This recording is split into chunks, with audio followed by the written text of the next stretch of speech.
예, 여러분 안녕하십니까. 자유주의 혁명전선의 조남현입니다. 저는 지금까지 문재인 정권 지금 3년이 넘었죠. 내내 대통령의 국정수행 지지율에 대한 조사를 보면 참 놀라지 않을 수가 없습니다. 미스터리예요. 어떻게 이렇게 높은 지지율이 나오지? 항상 그래왔지 않습니까? 그런데 지금은 최저치를 기록하고 있어요. 그나마 엊그저께 여론조사 전문업체 리얼미터가 TBS 의뢰로 16일부터 18일까지 11월 16일부터 18일까지 양일간에 걸쳐서 전국 18세 이상 유권자 1,506명을 대상으로 국정수행에 대한 지지율 여론조사를 했더니 그러니까 조국 사태 당시 41.4% 이래로 역대 최저치랍니다. 42.5%를 기록했어요. 이게 역대 최저라는 거예요. 저는 일반적으로 과거 다른 대통령들 같으면 집권 후반기에 들어가면요, 초반에는 아무리 지지율이 높아도 집권 후반기에 들어가면 40% 이내로 떨어집니다. 심지어는 30%를 이내도 떨어져요. 문재인의 경우 저는 20% 밑으로 떨어져도 하나도 이상할 게 없다고 생각합니다. 그럼에도 불구하고 40% 이상을 견고하게 유지하고 있습니다. 왜 그럴까요? 문재인 대통령이 잘해서? 이 정권이 잘해서? 뭘 잘했죠? 제가 볼 때는 잘한 거를 치려면 하나도 없어요. 우선 당장 국민들이 정말 고초를 겪고 있는 부동산 문제. 문재인 대통령은 공언했어요. 부동산과의 싸움에서는 절대로 지지 않고 이기겠다고.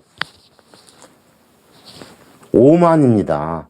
정부가 시장을 이기겠다고 하는 발상 자체가 오만입니다. 그러기 때문에 시장의 응징을 받아서 이런 결과가 나타나는 거예요.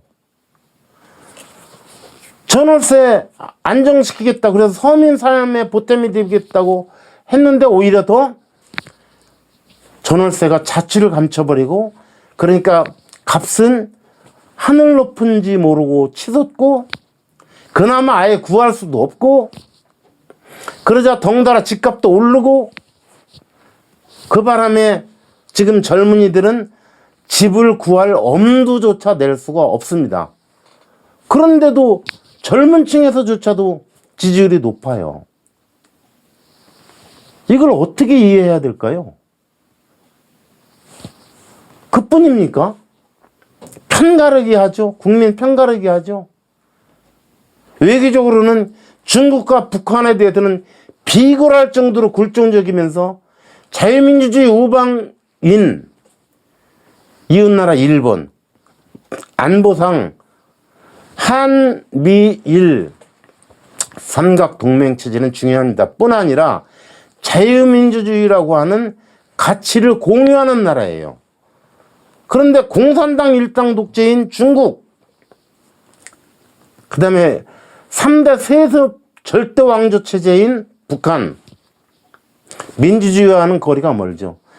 이들에게는 굴종적이고 자유민주주의라고 하는 가치를 공유하고 있는 일본이라는 나라에 대해서는 적대적이고, 그것도 사실은 국내 정치에 이용하기 위해서 반일 정서를 자극하고, 요새는 좀 바뀌었죠? 이 정권이 갑자기 토착 외고가 됐어요. 일본의 도쿄올림픽, 내년에 있을 도쿄올림픽, 그게 열릴지 안 열릴지도 모르지만 열린다는 전제하에 거기서 또 김정일을 불러다가 무슨 쇼를 하려고 갑자기 일본에 대해서 아주 갑자기 막 그렇게 우호적일 수가 없어요. 완전 토착 외고가 됐어요. 이게 다 정치 쇼를 위한 겁니다. 외교적으로도 그렇지만 무엇보다도 이 나라를 빚더미 위에 올려놓고 있고 앞으로 빚은 점점 더 늘어날 거예요. 그 짐은 다 누가 지죠? 청년들이 집니다. 지금의 청년들. 그리고 나와서 우리 미래 세대가 그 짐을 떠맡아야 합니다. 참 기성세대로서는 염치 없는 짓이에요. 미래 세대의 돈을 미리 차용해다 쓰는 겁니다. 갚는 건 너네들이 갚어. 이런 얘기죠. 이렇게 몰염치한 이런 정권. 청년들에게 빚은 안겨주면서 집은 그 엄두도 못 내게 만드는 이런 정권. 더 큰 문제는요. 지금 대한민국은 자유민주주의 국가가 아닙니다. 전체주의 독재 국가예요. 검찰개혁이라고 소리 높이는 이유가 뭐죠? 예, 검찰을 길들이기 위한 것이죠. 검찰을 정권의 충견으로 만들기 위한 것이죠. 그것도 모자라서 윤석열이 같은 전혀 생각지 못한, 예상치 못한 그 독종들이 나타나서 칼끝을 겨누니까 이것도 믿을 수가 없어. 아무리 충견으로 만들어도 검찰총장이 또 갑자기 엉뚱한 자가 나타나면 이거 다 망해. 그러니까 공수처를 만들어야지. 그래서 모든 정권 비리 다 감추려고. 한 가지 더 빠뜨린 게 있습니다.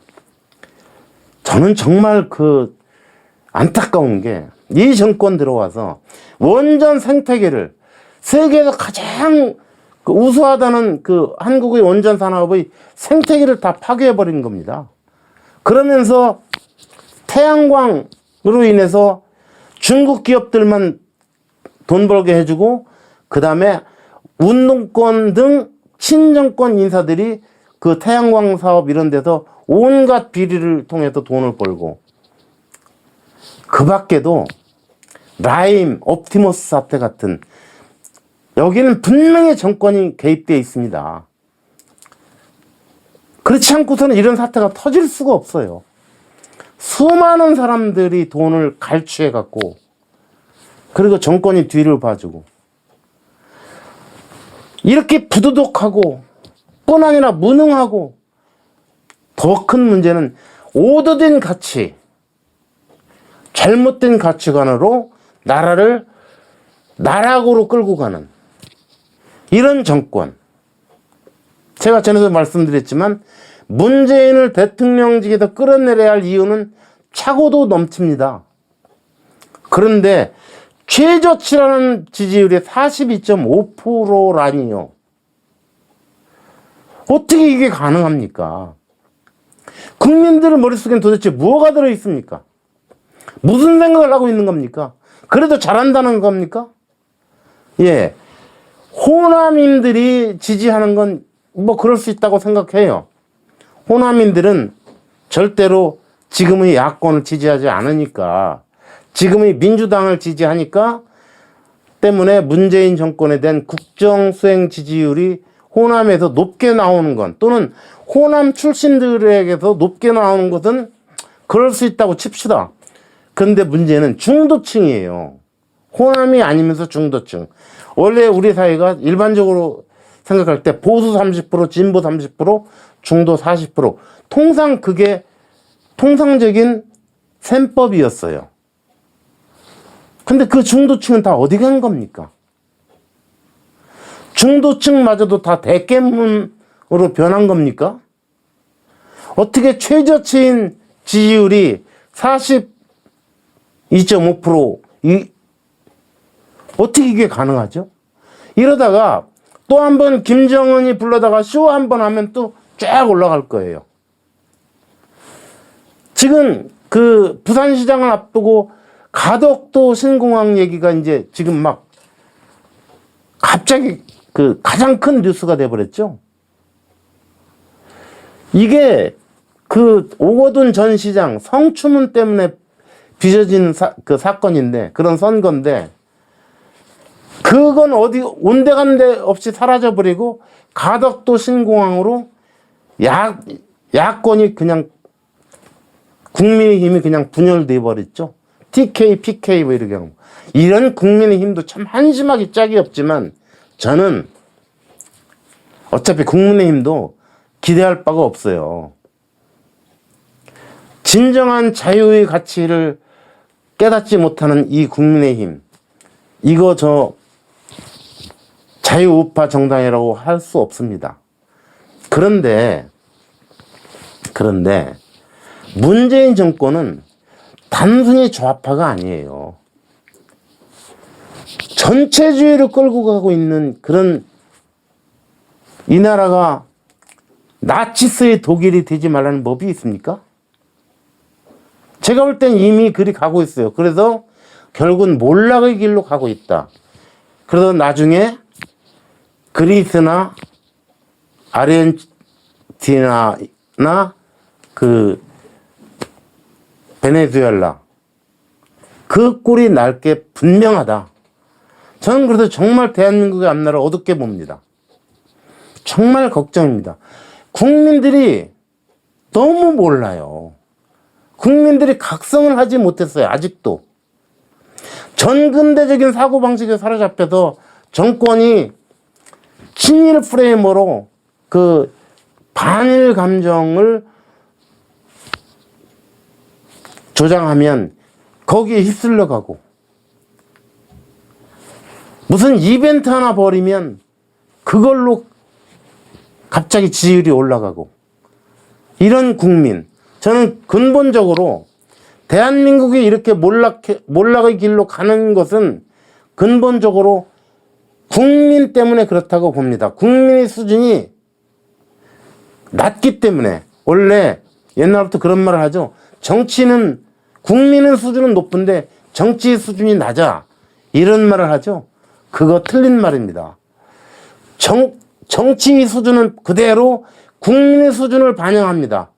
그래서 현재의 정치 지형, 그리고 현재의 정치가 나아가는 방향, 이런 것들은 다 국민 수준을 그대로 반영한 것이라고 할 수 있습니다.